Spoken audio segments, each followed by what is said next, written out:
তো আজকের ভিডিওতে আমি তোমাদের সাথে শেয়ার করব এই ছোট্ট ছোট্ট কমলা লেবু দিয়ে তোমরা দারুণভাবে একটা গণেশজি তৈরি করতে পারবে।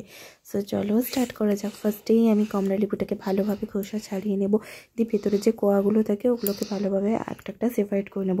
এখানটায় দুটো কমলা লেবু নিয়ে করলে আরও ভালো হবে, মানে একটা ছোট একটা বড়। তাহলে কি হবে, গণেশ ঠাকুরের যে কান বা গণেশ ঠাকুরের শুঁড়গুলো করতে একটু সুবিধা হবে।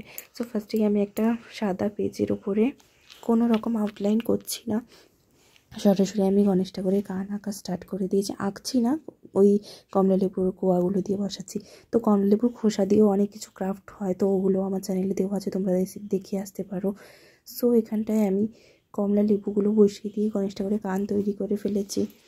তো পুরোটা আমি গণেশ ঠাকুর তৈরি করছি। তোমরা অবশ্যই ভিডিওটি শেষ অবধি দেখো, ভালো লাগলে অবশ্যই